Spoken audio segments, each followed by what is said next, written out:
나이가 들어서도 여전히 인기를 누리고 있는 70대가 된 가수 인순이를 누구나 잘 알 것입니다.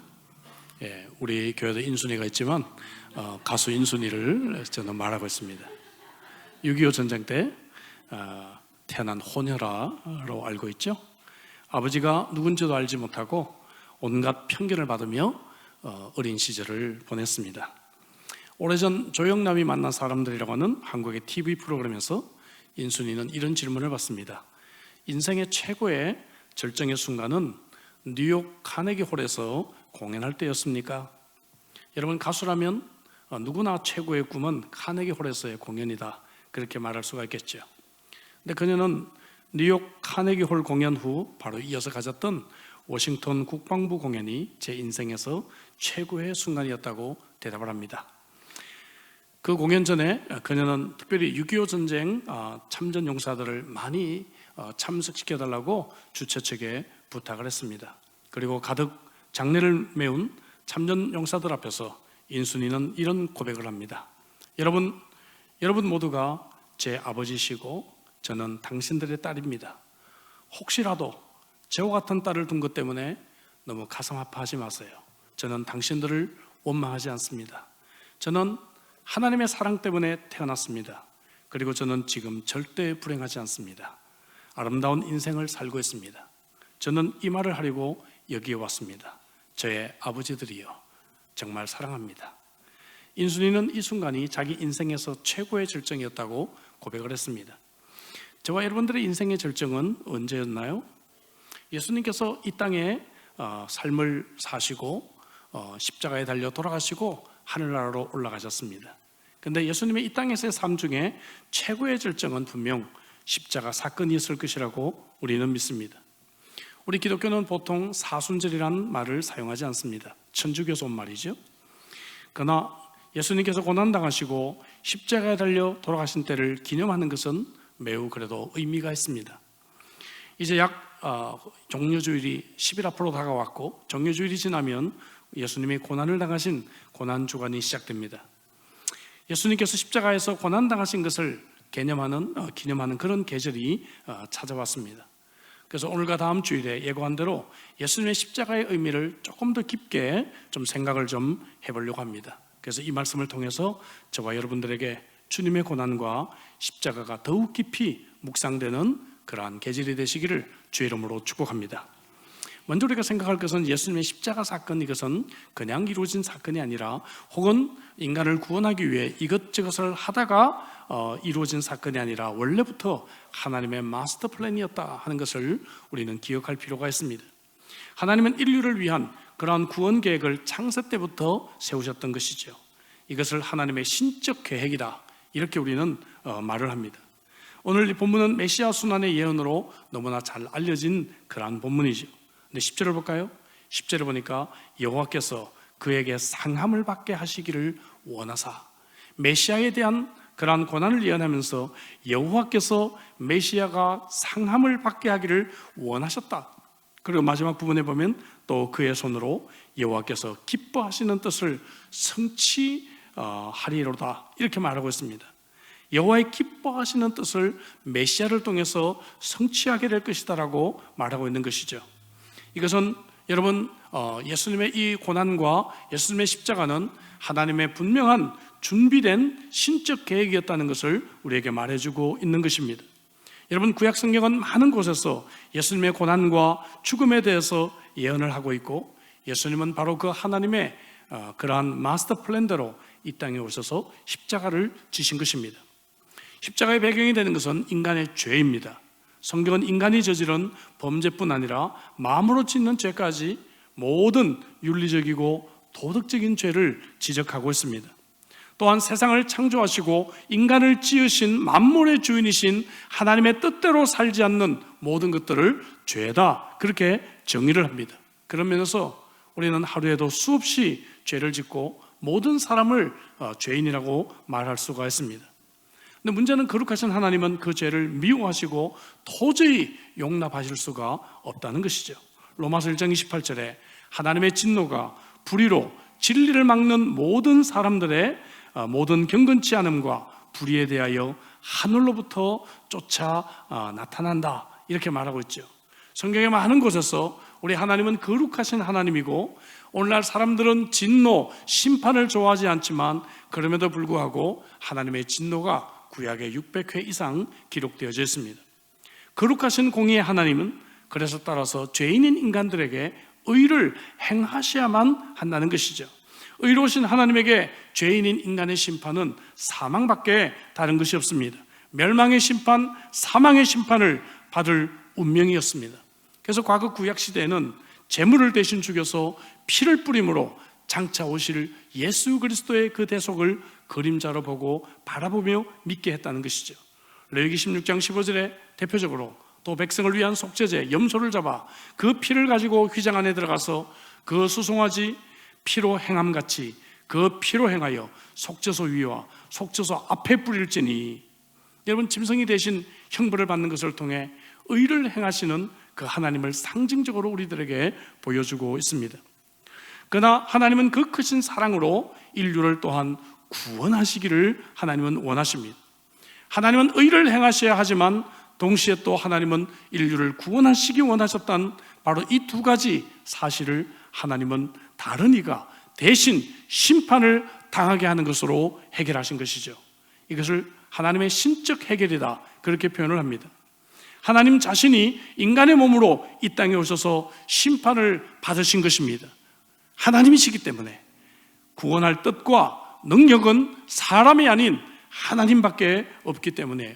둘째는 예수 그리스도가 사람이시기 때문에, 사람이 악을 행하였고 사람이 심판을 받아야 하기 때문에, 그래서 동시에 온전한 하나님이신 동시에 온전한 사람이신 예수 그리스도를 이 땅에 보내셔서 바로 이 문제를 해결하시게 되셨다는 것입니다.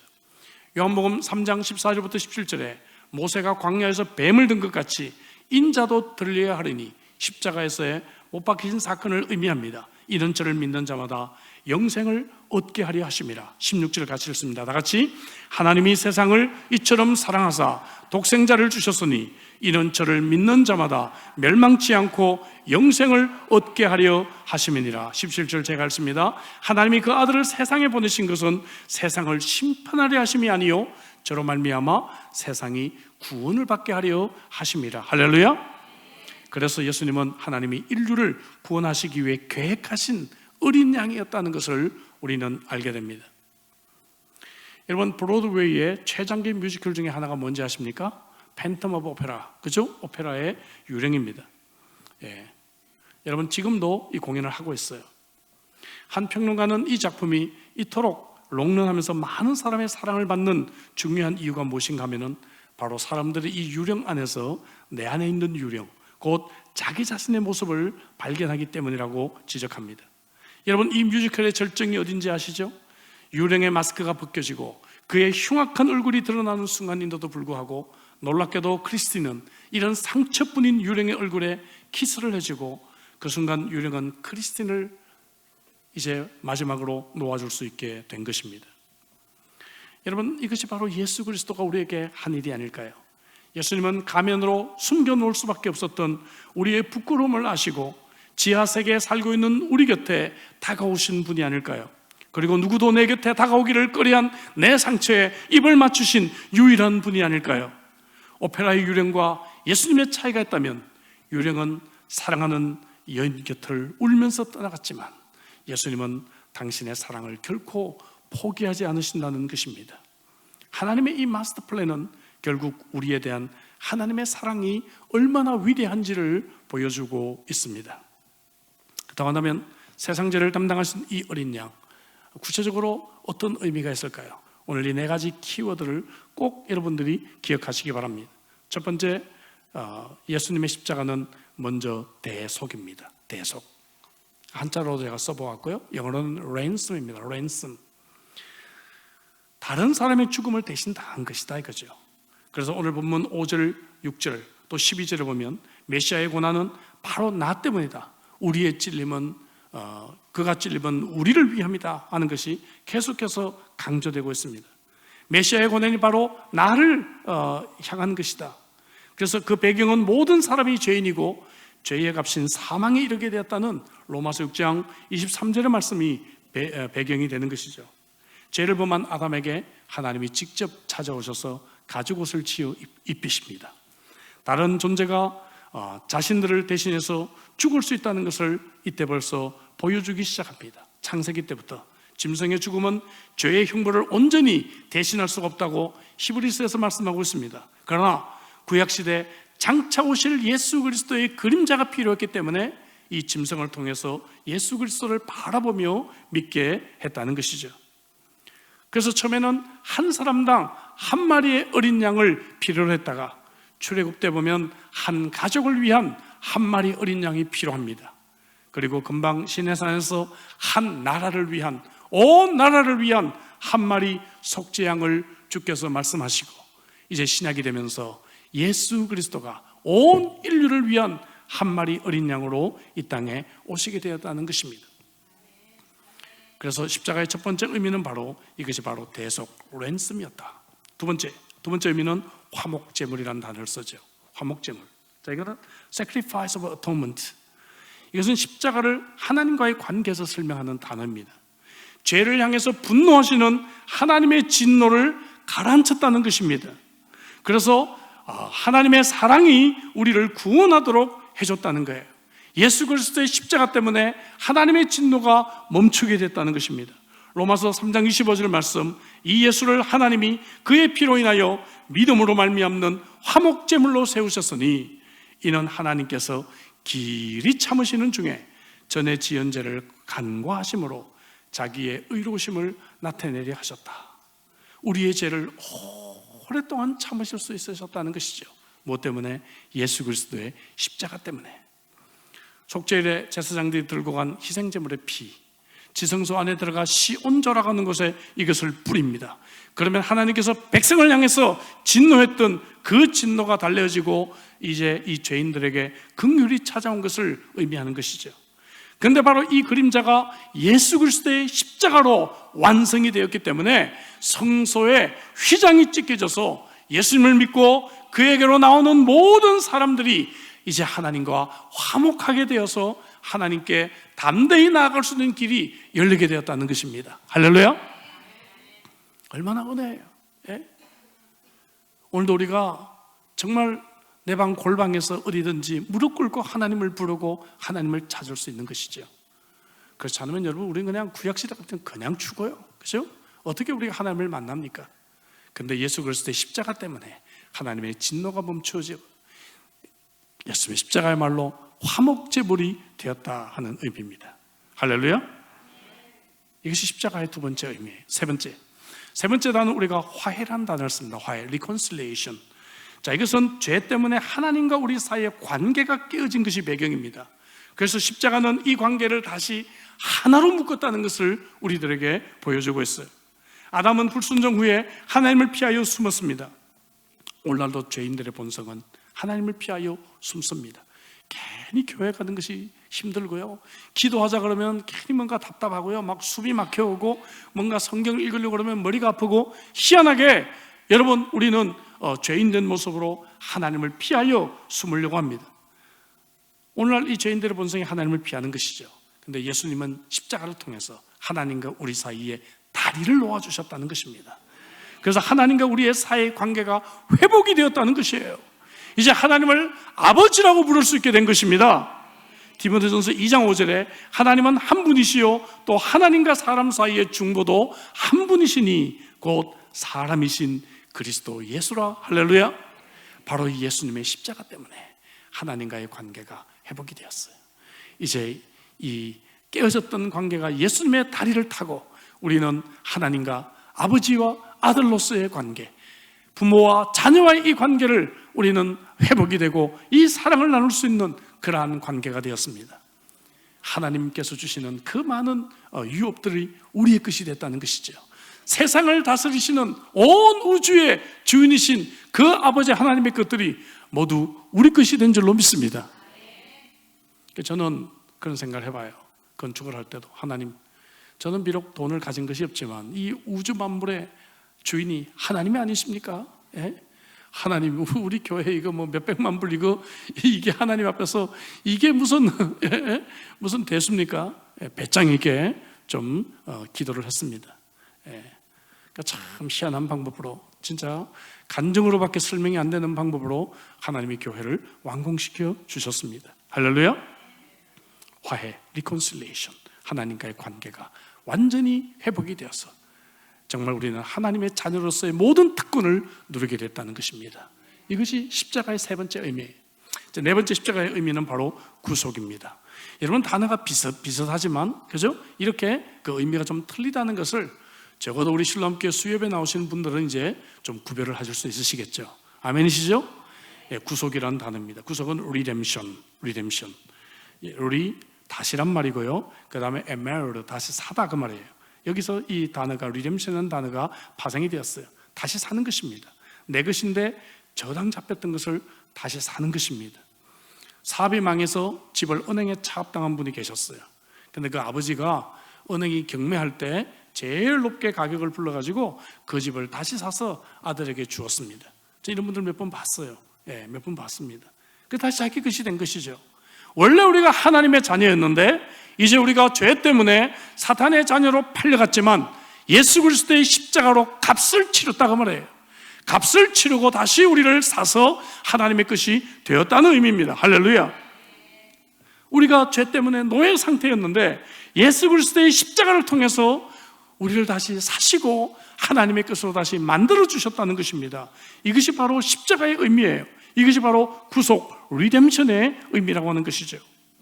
로마서 3장 24절에 그리스도 예수 안에 있는 구속으로 말미암아, 그런 의미죠. 하나님의 은혜로 값없이 의롭다 하심을 얻은 자가 되었다. 이런 신분적인 변화가 우리들에게 찾아왔다는 것을 말씀하고 있습니다. 그래서 예수님께서 십자가에서 달려 돌아가시기 직전에 마지막으로 하신 말씀이 뭐예요? 다 이루었다. 온전한 성취를 말씀하신 것이죠. 영어로는 It is finished. It is finished. 그리고 성경에 쓰여진 헬라어로는 테테레스타이. 이 말은 완불되었다고 말해요. 값이 다 치러졌다는 의미입니다. 구원을 위해 우리가 더 해야 할 일은 이제 아무것도 존재하지가 않습니다. 여러분, 사이비 종교들을 보면 한결과 같이 뭔가를 해야 합니다. 그죠? 뭔가 노동을 해야 되고 뭔가 상납을 해야 되고 뭔가를 해야 되는데, 여러분, 진실한 이 복음은 값없이 우리들에게 의가 주어졌다는 것입니다.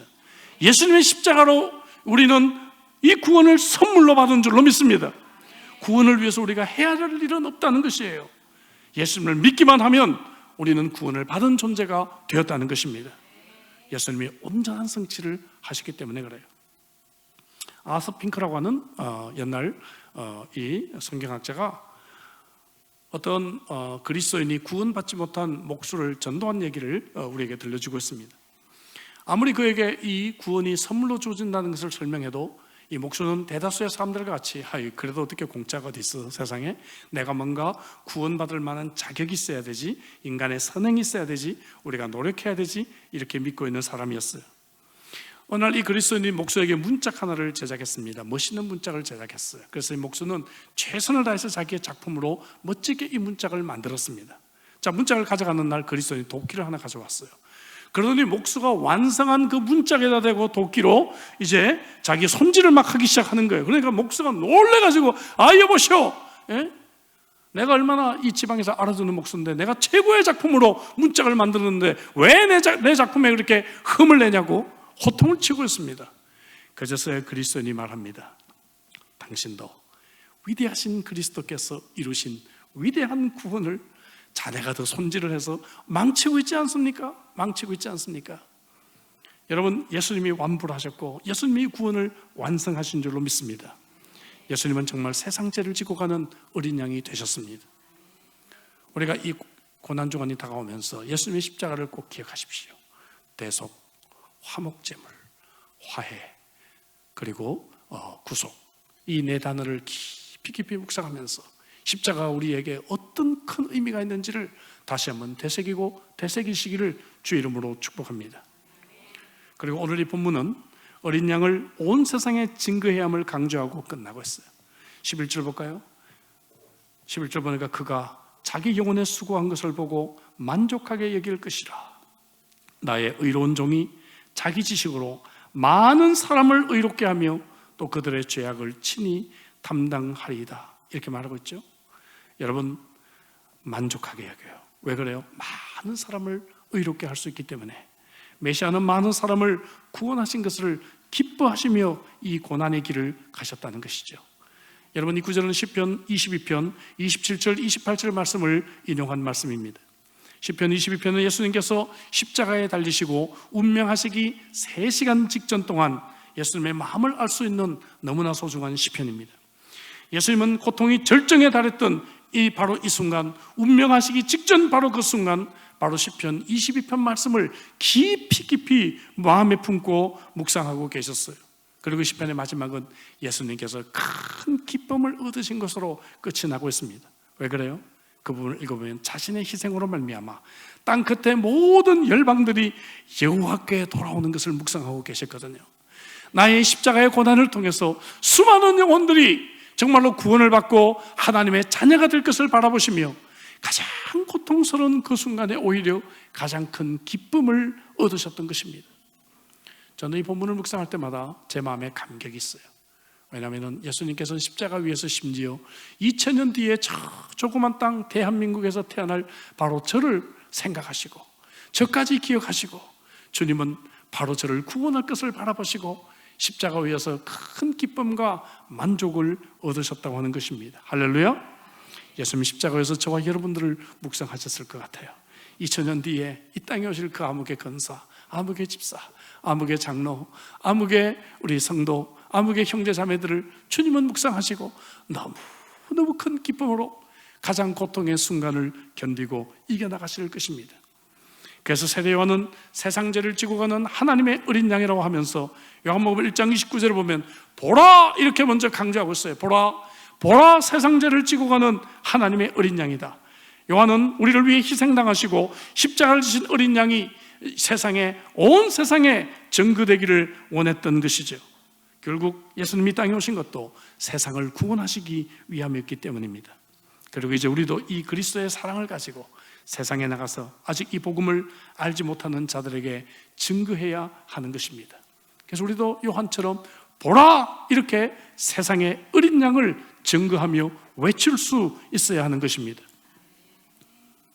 근래 교회들마다 참 출석률이 부진하고 새가족이 없다고 난립니다. 근데 저희 교회는 참 새가족들이 계속 와요. 얼마나 참 감사한지 알 수가 없습니다. 근데 참 기쁘기도 하지만 한편으로 제 마음속에 두려움이 있어요. 뭔가 하면은 성도들이 전도 안 해도 되겠구나, 전도 안 해도 우리 교회는 새가족이 오는구나 이렇게 생각할까 봐 제 마음에 염려가 있습니다. 여러분, 새생명 축제가 이제 2달 앞으로 다가왔습니다. 이미 태신자를 결심한 분도 계시겠지만 아직 결정하지 못한 분들이 계시다면 기도하며 찾고 몇 주 뒤에 2차 태신자 봉헌 때는 여러분 방관자가 되지 않고 꼭 이름을 적어내고 여러분 새생명 축제 때 반드시 초청할 수 있기를 주의 이름으로 축복합니다. 바로 세상 죄를 지고 가는 어린 양을 보라 세상에 증거할 수 있기를 주의 이름으로 축복합니다. 자, 오늘 설교를 인순이에 대한 이야기로 시작했죠. 인순이가 부른 사랑가의 가사입니다. 여러분 아시나요? 가사가 참 의미가 있습니다. 오늘 하루도 많이 힘들었나요? 무엇을 갖고 뭘 버렸나요? 처음 시작했던 때가 너무 멀리 있어요. 사랑과 꿈과 자유로움 어디 있나요? 사랑 떠나간 줄 알았어요. 잊혀진 줄 알았어요. 아직 여기 있어요. 사랑 여기까지 왔잖아요. 그전처럼 하면 돼요. 항상 여기 있어요. 사랑 이미 알고 있잖아요. 떠나지 않는 사랑과 자유로움 속에서 사랑 떠나간 줄 알았어요. 잊혀진 줄 알았어요. 아직 여기 있어요. 사랑 우린 알고 있잖아요. 사도 요한은 이렇게 우리에게 말합니다. 사랑은 여기 있으니 우리가 하나님을 사랑한 것이 아니요 오직 하나님이 우리를 사랑하사 우리 죄를 위하여 화목제로 그 아들을 보내셨습니다. 여러분 사랑이 필요하십니까? 십자가로 나오시기를 바랍니다. 그게 영광과 존귀와 관을 쓰시기에도 합당하신 예수 그리스도께서 그 대신에 가시관을 쓰시고 피 흘리신 모습을 묵상해 보시기를 바랍니다. 왜였을까요? 오늘 읽었던 이사야 53장 본문은 바로 저와 여러분들 때문이라고 말하고 있습니다. 그가 죽음으로 저와 여러분들이 살기 위해서였습니다. 저와 여러분들이 다시 영광과 존귀와 관을 쓰고 당당하게 살아가는 모습을 보고 싶어서였습니다. 그렇다고 한다면 여러분 그분 앞에 서서 예수 그리스도를 주로 고백하시기를 바랍니다. 그렇다고 한다면 우리는 한평생 살아계신 하나님, 영광과 존귀의 하나님, 그분의 다스림을 받는 행복한 인생을 경험하게 되실 것입니다. 말씀드린 대로 이제 예수님의 고난의 계절을 우리가 맞이했습니다.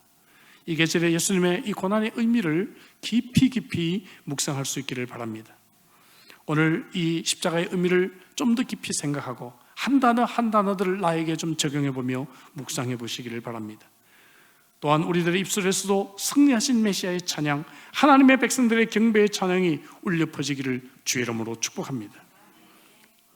아울러 오늘도 여러 가지 문제들로 인해서 고난과 눈물과 낙심 속에 주저앉아 있는 자들이 있다면 예수 그리스도의 고난을 함께 우리가 기억해보며 이 땅에서 가진 고난을 당하신 그 그리스도가 나의 아픔과 눈물과 그리고 고난을 아시는 것을 기억하시기 바랍니다. 하나님의 사랑이 여러분들에게 회복되시기를 주의 이름으로 축복합니다. 하나님의 치유가 여러분들에게 함께 하시기를 주의 이름으로 축원합니다. 세상 죄를 지신 바로 어린 양 예수 그리스도의 은혜가 우리에게 다시 한번 회복되는 복된 절기가 되시기를 주의 이름으로 축복합니다. 기도하십시다. 주신 말씀 가지고 우리 기도하도록 하죠. 예수 그리스도의 십자가의 의미를 여러분들에게 함께 나눠보았습니다. 십자가는 여러분 우리를 대신해서 돌아가신 랜섬, 대속의 죽음이었습니다. 십자가는 하나님의 진노를 달래는 화목 제물이었습니다. 십자가는 하나님과의 관계를 다시 회복하고 우리를 하나님의 자녀로 세우신 화해였습니다. 십자가는 나를 다시 사시기 위해 값을 치른 대가였습니다. 구속이었습니다. 그래서 우리가 십자가를 통해서 다시 우리가 여러분 하나님의 끝이 되었습니다. 하나님의 자녀가 되었습니다. 그래서 예수님은 십자가 위에서 다 이루셨다고 말씀하신 것입니다.